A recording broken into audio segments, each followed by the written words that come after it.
Hello, and welcome to the Moving Past You radio show. This show is about identifying, confronting, and embracing the obstacles that block and delay us in walking in our divine purpose. Each week, we will explore the various obstacles we face as believers in fully embracing God's will for us. I'm your host, Juanita Gaynor. And today's show, we're discussing the purpose in waiting. Now, there are two particular scriptures that come to mind when I discuss and I think about waiting on what God has for us. The first one is Isaiah, the 40th chapter, and the 31st verse. And this is the King James version of this particular scripture. And the scripture is, But they that wait upon the Lord shall renew their strength. They shall mount up with wings as eagles. They shall run and not be weary, and they shall walk and not be faint.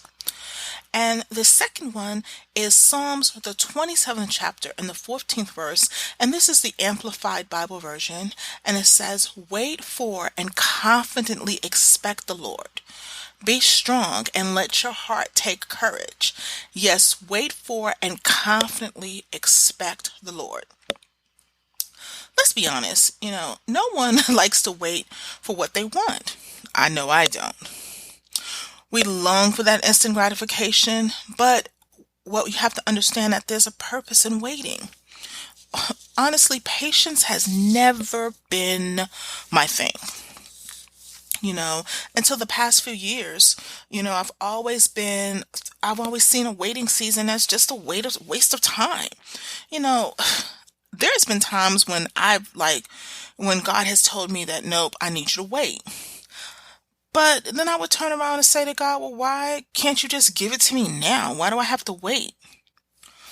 Well, honestly, in the last 18 months, God has shown me that the waiting season is a critical and crucial part of the journey to reach God's destination for us. Our waiting season is a part of God's process to prepare us for His great plans.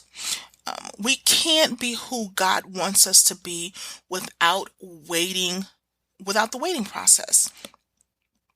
It's through our waiting that we learn to stand strong in God and grow in our faith in Him alone. It is so tempting to take things into our own hands when we feel that God is not moving fast enough. And I am particularly guilty of that. I will go ahead and make a decision outside of God because I feel that He didn't address the situation quick enough and I need it to happen now. And normally what happens 9 times out of 10, not even 9 times out of 10, 100% of the time, it creates additional chaos. And then we have to dial back and I have to start over, But when we're waiting on Him, we must stay faithful to what God has asked us to do. When we stay faithful in the things God has asked us to do, He will stay faithful to fulfill His promise to us. And when I say stay faithful in the things God asks us to do, that means in waiting, that means being loving, that means being patient. Because when He can see that He can trust you in those small things at trying times, He definitely expands and gives you more outside of that. So as I was just preparing and really reflecting and studying on waiting, it came to realize that everybody God has used in the Bible had a waiting season. Everyone, before God's promise was given to them. I have 2 great examples. One, Joseph. God gave Joseph, the dream that he would be the leader of Egypt. But that didn't happen right away. Joseph had to go through a lot of suffering and a lot of pain and waiting before God's promise came to pass. And then when you think about David, David is another one that went through a lot of suffering during his season, his waiting season. God promised him that he would be the king over Israel, but it didn't happen overnight. He spent years running from King Saul, who was trying to kill him. And did David have many opportunities to exact revenge and to take Saul out? Yes, he did. However, he chose to be faithful to God and to stand still and know that God had promised him this. So therefore, he wasn't going to usurp that. He wasn't going to mess that up so that God can take it away from him. As I said in previous shows, we all have a specific purpose that God has put in us. And so therefore each purpose has a waiting season, a waiting period, a trying period, a purification period, a firing period. However you want to define it, it's still waiting. And you have to be willing to do that. Now, let's be honest, David and Joseph could have just taken things into their own hands. Joseph, when he was sold into slavery, and, when he was put into jail, he could have just said, I'm going to be king. I'm going to wipe all these people out so that I can be king. He could have done that. And yes, he could have been king, but he wouldn't have been successful and had the blessing of God in doing that. And the same with David. He could have took Saul out and ascended to the throne, but it would not have come with the blessing and the, stamp of approval from God. So they chose to stay faithful and to trust God, and through their waiting season, they learned to be obedient and to hold on to the promise of God. The waiting season can seem like it's a waste of time. And I know, because there was a point like 18 months ago that I really felt that this is a waste of time. Like, why do I got to do this? But it's a crucial moment in our lives and our walk and in going through our design purpose to be what God has us to be. What we do in our waiting season will determine the outcome of our lives overall. We have the choice to take the steps towards God's promises for us or away from his promises. God has promises for your life he wants to fulfill. Will you press and stay faithful to God? Will you be like David and Joseph and trust in God in your waiting season, or will you allow God's mighty hand to work in your life? God's plan for your life is beyond anything you can see or imagine. And that is clearly spoke about and defined in 1 Corinthians, the 2nd chapter in the 9th verse. And I'm reading from the New Living Translation version. This is what the scriptures mean when they say, no eye has seen, nor ear has heard, and no mind has imagined what God has prepared for those who loved him. So basically, he is telling us, like, you can't even imagine what I have in store for you, but you have to wait. I couldn't even imagine what he had in store for me during my waiting season, which I thought was a waste of time and a waste of energy. And you could just give it to me now, and then I can go ahead and execute it. But had I not waited, I would have tried to do it the way I wanted to do it and not the way God wanted to do it. And would I have been ready had he given it to me when I was demanding that he give it to me? Absolutely not. One of the major problems that I had with waiting, and a lot of people have with waiting, is we don't have all the details. From our perspective, we have everything figured out, and we want God to move within our time frame.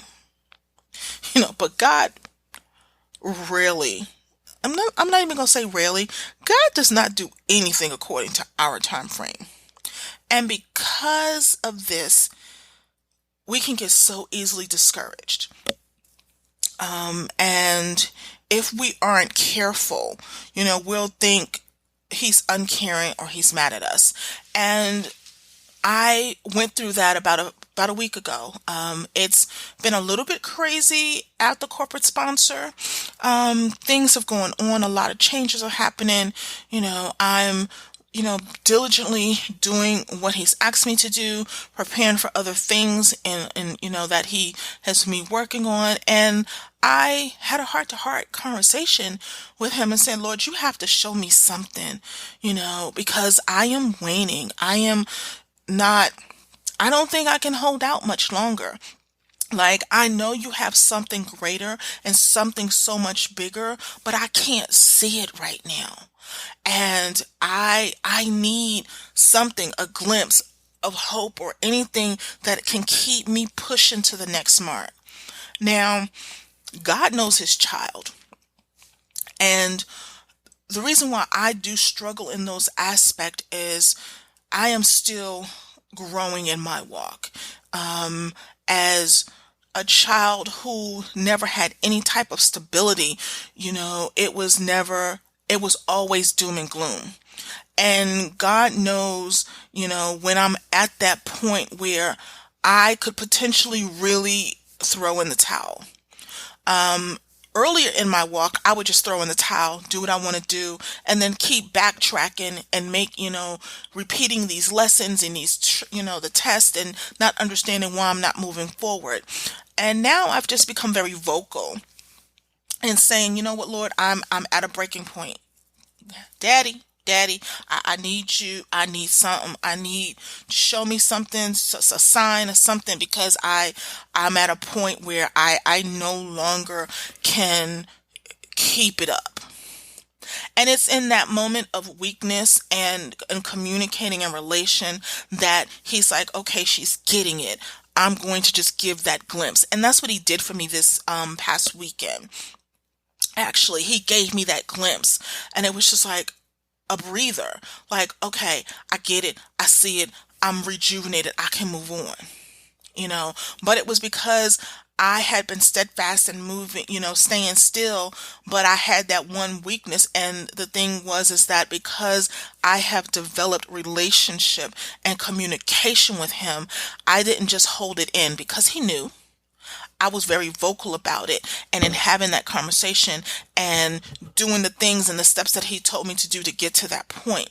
So in that reward and that showing me that glimpse, it rejuvenated me to be like, okay, he still got me,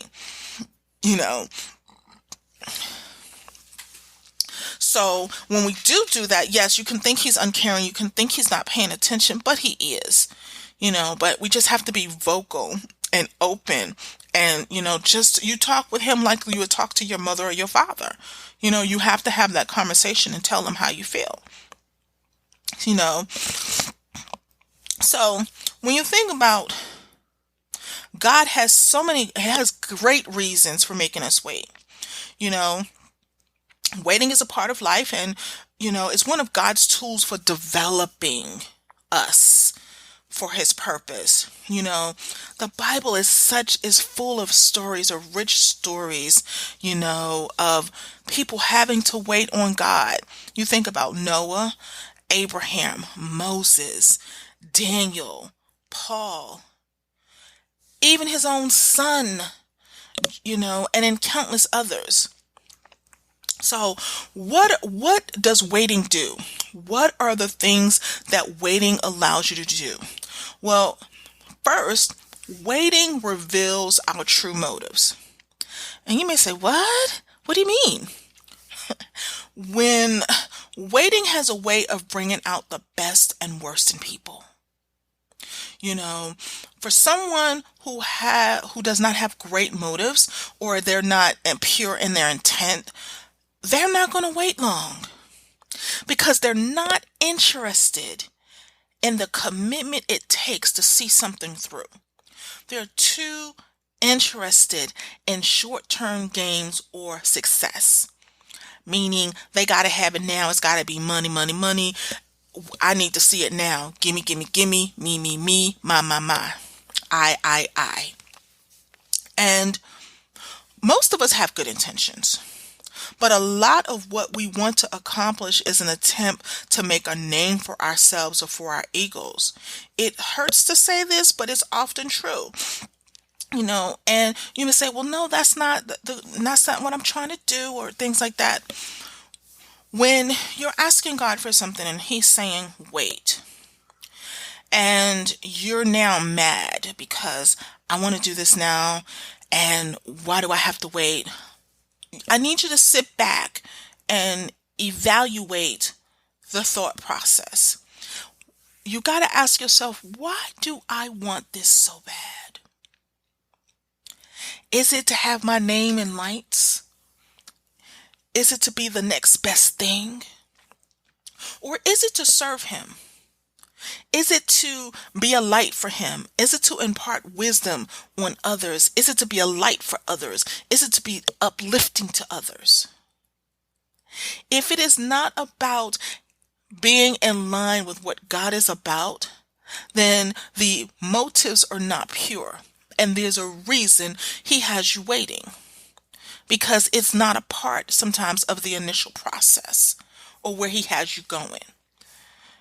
That's not where it lies in the scheme of things. And then sometimes, when you think about, okay, yeah, I just want my name in the lights. I really don't want to do this on a long-term basis. You're going to wait it out. Because then you may initially start out saying that that's what you want. But in the waiting season, in the trying season, you may see that what you thought you wanted one thing, God had something else for that same purpose. So it's always there to flesh out your true motives. The second thing about waiting and the purpose of waiting is that waiting will build patience in your lives. And I know for me that has been a challenge because patience has been a challenge for the majority of my life. And I'm not a part of the microwave society. I know that there's certain things you have to wait on. I just didn't want to do it. I wanted to do it when I wanted to do it, how I wanted to do it, and I didn't care if there was a process with it. I wanted it now. Patience and waiting for small things leads to having patience in the bigger things. And really, if you can't wait for God to do the small things, we certainly can't wait for something bigger. Our problem is our perspective is usually wrong. Not even usually. Most of the times it is wrong. 9 times out of 10 it's wrong. We tend to think the bigger things in life are finances and possessions. While God feels that influencing and changing people are more important. Again, do you line up with what God wants? Are you a man or woman after his own heart? Because once that happens, you line up with what he wants and you want to then influence and change people in their daily walk. And with that will come other things that he deems appropriate.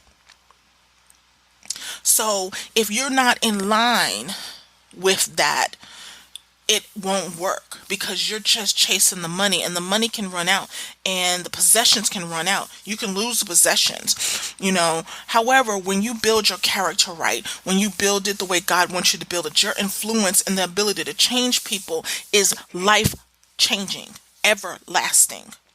Because they're not going to remember that you had $1 million, but they're going to remember that you had the love of Christ at a time in their lives when they needed somebody to pray for them and everyone else turned their backs on them, but you was there. When they needed a warm smile or a warm hug, you was there. You didn't question what they needed. You didn't question why they were going through something. You just showed the love of Christ. They're going to remember that before they know that you was driving that Tesla and that $3 million mansion. They're not thinking about that because you can lose that Tesla in an accident. You can lose that mansion in a fire. But you don't lose your influence and over people that when you have the love of God and you use it for his good and his benefit and his glory. So when we also think about the purpose in waiting, what waiting does, it builds anticipation. Just think about it. What do children get so excited about, like Christmas and birthdays? Because the wait produced an anticipation. We tend to appreciate the things the longer we have to wait for them. And that's the truth. I know when I got my first place, I loved it. It was mine. I could do what I wanted to do. If a dish broke, it was my fault. But I could have the peace and quiet. I can cook what I wanted, where I wanted, how I wanted it. I'm an introvert, so I don't do too much partying and out, whatever, but it was mine. And I appreciated it. So I was more apt to take care of it because it took me a time to get it. Like I said, about 18 months ago, I was, going through this real difficult season. And, I've had to live in places that I don't feel are just the safest, but what's happening during this time is that, God has shown me that, yes, I'm going to have my own home. I'm going to be able to have those things. But it's taken him to show me that I need to be, diligent in the things about him, because I've had all those things. I've had homes and cars and I've traveled the world, but I forgot who got me to that point. And a lot of those things I went outside of him and did on my own how I wanted to do them. So in that essence, he had to literally strip these things from me so that I can then understand who he was and whose I was and who was in control. And that is the number one thing, and I know when that day comes, when he fully begins to show me and grant everything he's promised me, I know that's going to be an awesome day. But now I'm like a little kid in a candy store, just waiting for when I can take the wrapper off that. I see the nice shiny wrapper and I just want to be able to unwrap it and take it off. But I know that's coming. So that anticipation is building, because you have to wait. You tend to cherish, and take care of it more than others may. People tend to treasure the things that they had to wait for and they had to emotionally, spiritually, and physically invest in. When you're building the anticipation, you're putting all of these things into what he's giving you, what he's doing for you. And because you have what they call blood, sweat, and tears, you are not going to do anything that's going to jeopardize you keeping that blessing. Whether it's the house or the car or the ministry, the TV show, the radio show, the books, whatever you've been asking him for and he's preparing you for and you're working towards, because you've had to put the kind of work you've had to put into it, you appreciate it more. You cherish it more. You take care of it. You are grateful for it. You are thanking him consistently because he has honored his word, and you're honoring your word and maintaining it for him and for his glory. And what I also say is in maintaining it, that doesn't mean you get it and whatever and like, oh, I'm not going to give you a ride. I can't help you. I've arrived and I don't care to help anyone else. That is not what he's saying.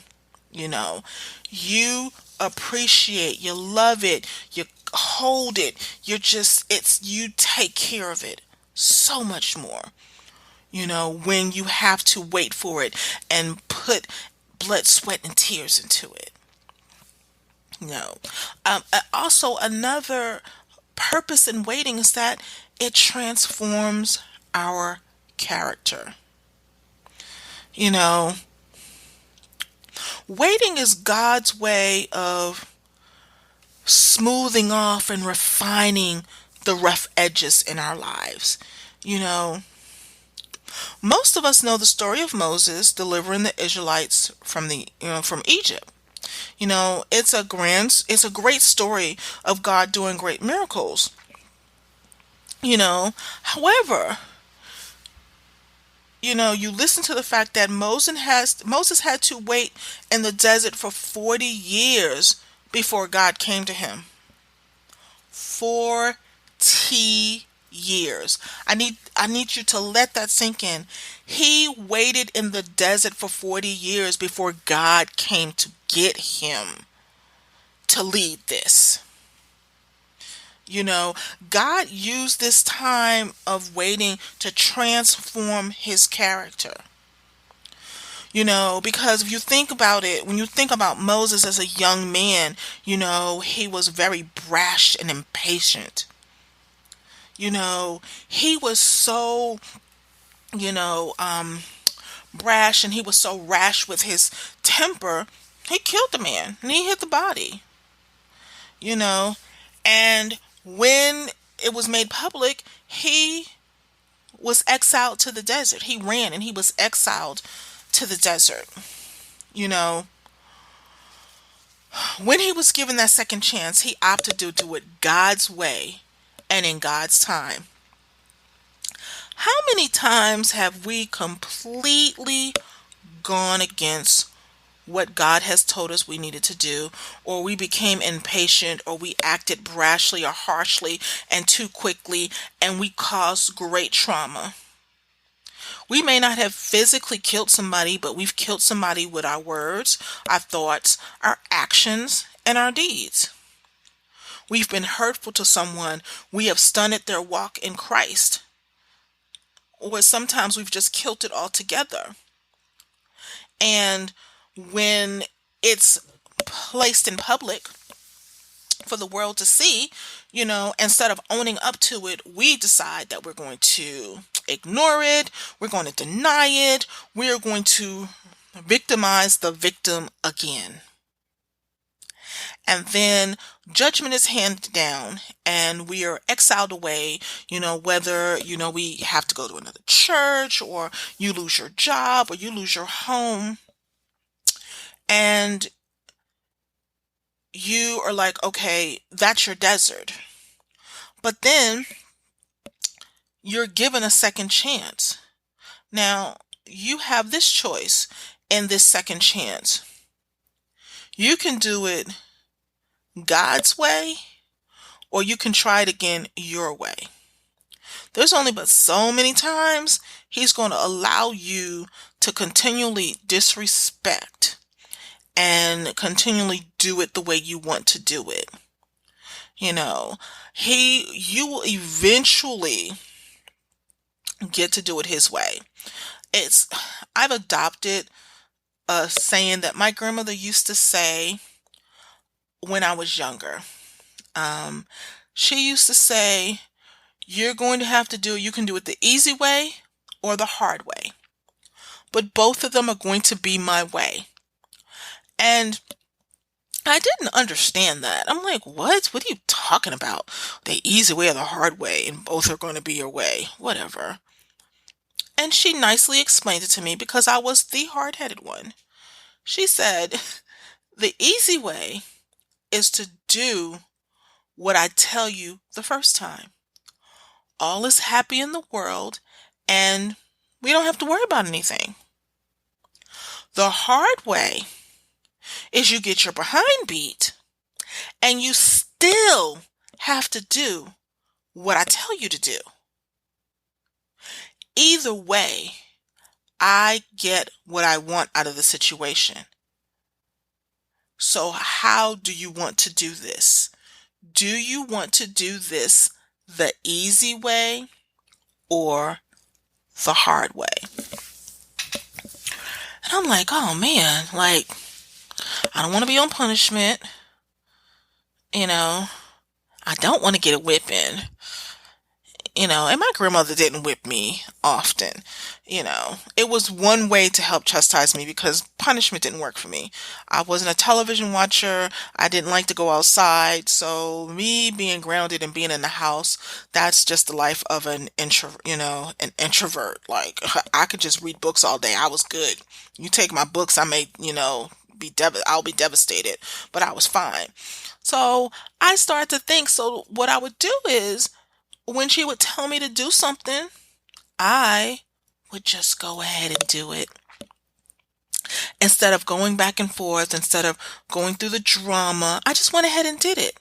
And that's the same thing with God. You can either do what he tells you to do the first time, or you can keep going through this battle back and forth, deciding to do what you want to do. And then what happens is that you're reprimanded, you're made to wait even longer, you have to backtrack and start it all over, but he's still going to get the glory. He's still going to get his way. And he is going to be harder on you, and it's not because he's trying to be over the top or, just to try to take things from you. What he's doing is because you still have to understand something, that you are purposed to do a specific thing. And only you can work in that process or work in that purpose. So that is the thing for it. So what are you going to do? Are you going to do it the easy way or the hard way? So when you think about Moses did it the hard way. He, first go round, he did it the way he wanted to do it, when he wanted to do it, how he wanted to do it. And it cost him. So he was reprimanded. He had to restart, and he was exiled. He had to deal with the punishment, So when he decided to get the chance to redo it over, he decided he was going to do it God's way and in God's time. And at the end of the day, Israel was delivered from slavery, and Moses became a great leader. Waiting transformed the life of Moses as it does the same for you and I. Also, when you think about the purpose in waiting, what it does do is it builds intimacy and dependency on God. The reason, we're able to read about, such great men and women of the Bible is because they all had one thing in common. If you think about it, they were people who learned that success in life was directly proportionate to their intimacy and dependency on God. A relationship with God is not a get-rich-quick scheme.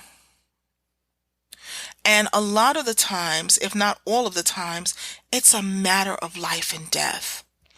Waiting during the difficult times develops your relationship with God.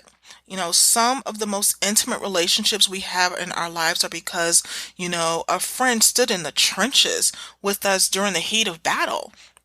And I know I have a good number of them that have had my back and who has been praying for me when I didn't have the strength to pray for myself. And those are the ones that have been there for me in the trenches. And those are great relationships, Maybe when you think about when you have friends and relationships and intimacy, what is that person bringing to your life? Is it accountability? Are they going to call you out on your mess?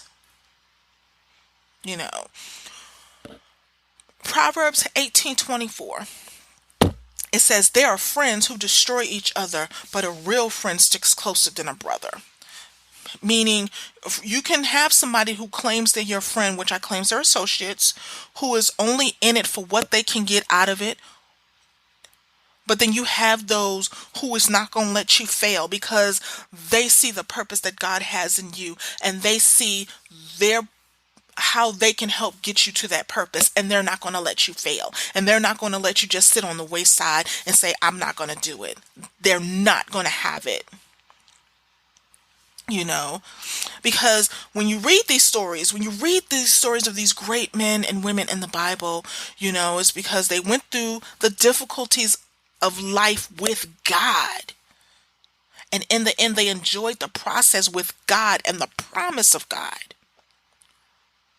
I'm gonna say that again. They enjoyed the process with God and the promise of God. Meaning, in that waiting season, in that firing season, in that preparation season, they embraced it. They developed a full-fledged relationship, an intimate relationship that they could speak to him, go to him, talk to him. They knew that he was going to cover every intimate need that they had. And so therefore they enjoyed that process. They reveled in that process. They was like a little baby that just came out that enjoys their parents' time all the time. Because that parent is loving on them, nurturing them, feeding them, chastising them, grooming them to be the adults they need to be. And in doing so, they got to enjoy the promise of God. God is just as interested in the journey as he is the destination. He is concerned about how you going to go down this road. He knows that for some of us, we can't just go straight down the road. Some we may have to do a detour. He may have to pad it. He's got to walk before and prepare things. He's got to put you in a holding pattern because he's got to move and shift those some things so that you can walk unhindered and unbothered.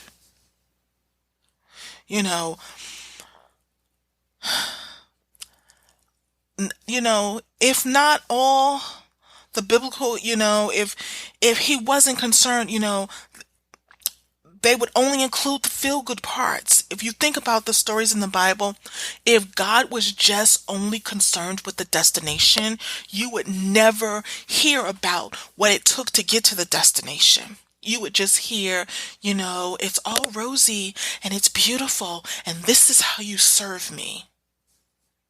He wanted to show you every aspect of it. So to let you know that even though we're down and grimy and we have to do this work, this is what will happen once it's done.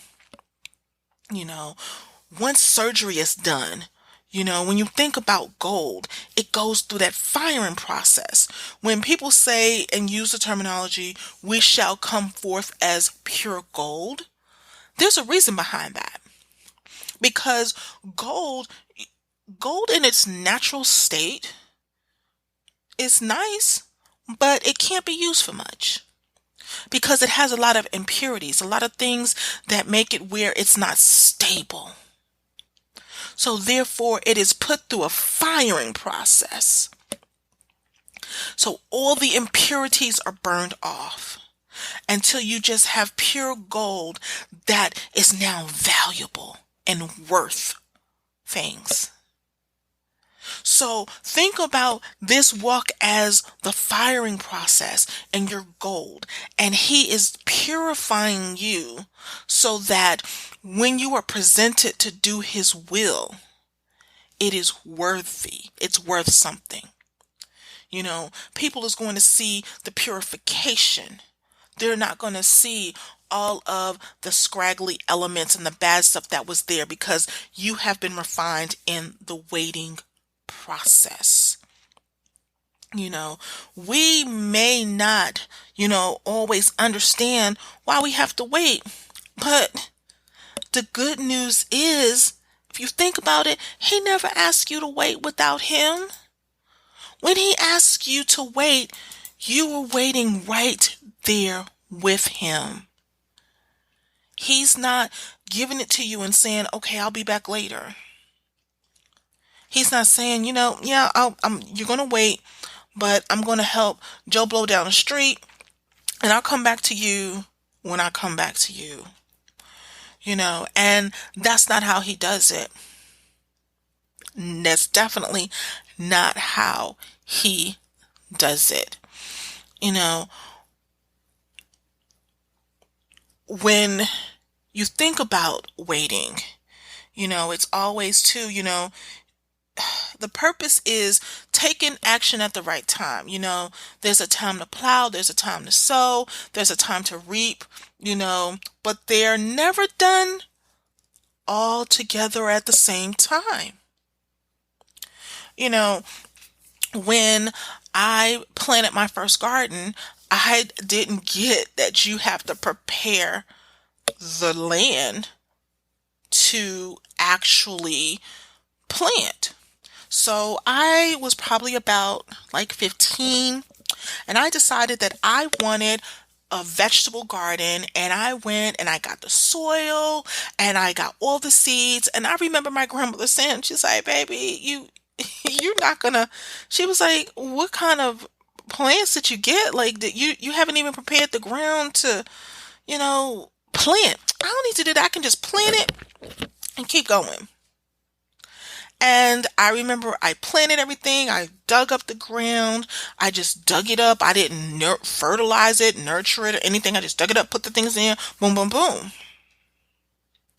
And when it didn't come forth, I was so hurt. Because I'm like, well, I did this and I did that. And then, of course, when I planted it, I expected it to be there within a couple of weeks. Like, hey, like, where's my food? And that just wasn't how it's going to work. And so what happened was the next growing season, my grandmother was like, okay, I'm going to show you what we have to do. Before the season ended, we was living in New England at the time, and she said, okay, there's certain vegetables you can't grow here. So she helped, and we researched and we understood what I could grow and could not grow. So from what I could grow, I chose 2 or 3 plants.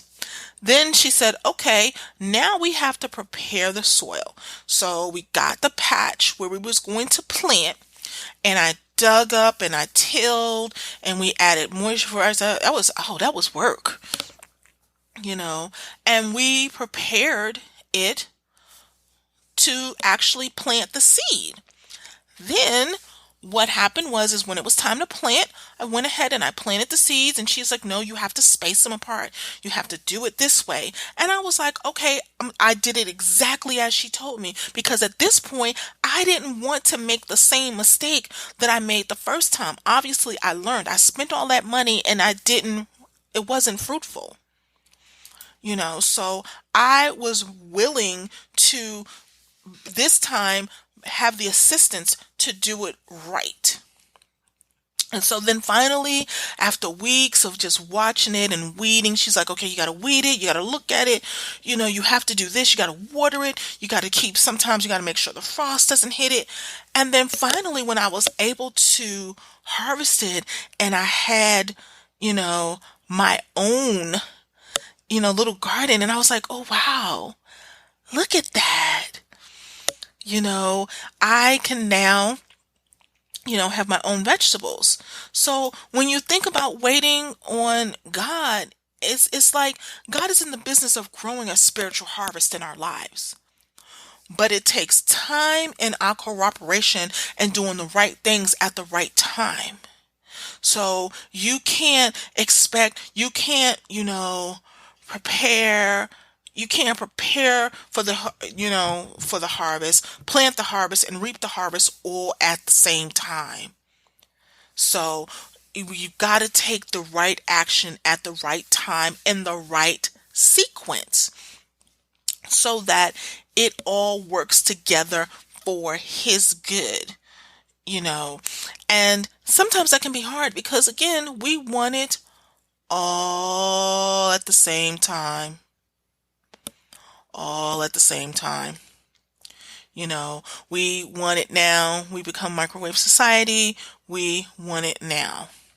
You know, Also, the purpose in waiting, what will happen is that we learn to be content with God's provision and timing.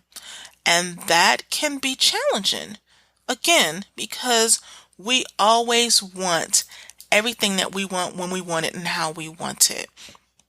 And when to wait on God means to be content with his patient because we're clinging to God and resting in his love and his wisdom. It's the most difficult aspect. When you think about it, contentment and patience are difficult because they're contrary to where we're at in our human state. It's just like, we think everything, we think everything should happen right now. And so therefore we struggle to change. And then two, contentment and patience flies directly in the face of our nice little slimy friend who seeks, to pass off that, we don't need God, and that we can find security and satisfaction, outside of him, in our own mindset, in our own thought process, and to wait on him is to cling to him, and that we know that we'll be made perfect in a world that's not. So when you have to be content with God's provision and God's time. You cannot let the enemy make you believe that you alone can execute, quote unquote, what God can do. That you don't need him in handling what you can handle and how you can handle it. Do not fall for that trap, because God is the only one that can truly prepare us for that purpose. Content with his provision, content in his timing, trusting him alone. And it means waiting and seeking his counsel. When he says move, you move. When he says stay, you stay. When he says move here but stay right there, that's what you do. That is what you do. So you think about your waiting season is a bridge to connect you to God's beautiful plan for your life. So remember, there is a purpose in waiting. I want to thank you so much for listening to this episode of Moving Past You. I want you to be sure to visit our Facebook group to join the conversation, to access show notes, and to get some fantastic bonus content. You can also subscribe to the show via Apple, iTunes Podcasts, Google Podcasts, and you can just search for Moving Past You. And I want to leave you with this one thought. Always remember to be kind in your word, in your thought, and in your deed. Be blessed, and I'll speak with you soon.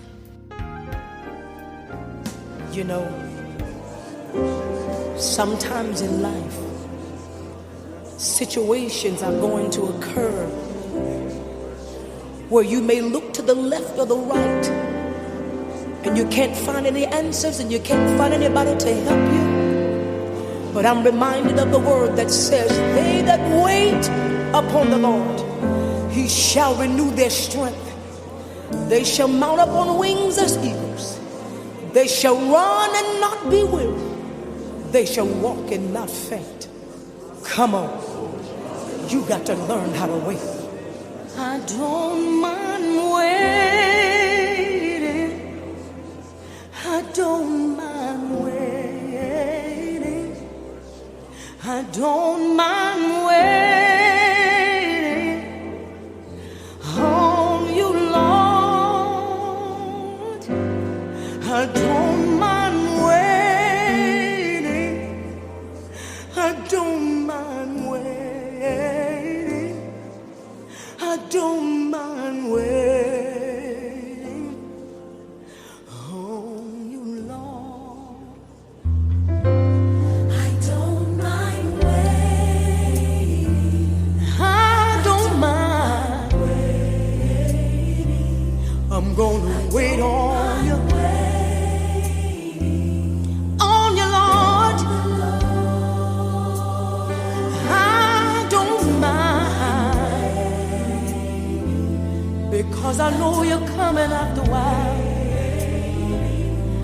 so I don't even mind. No,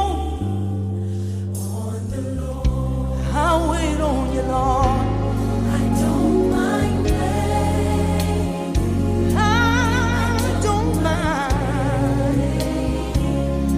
I'll wait on you. I'm waiting right here because I know you're coming. Yes, I will.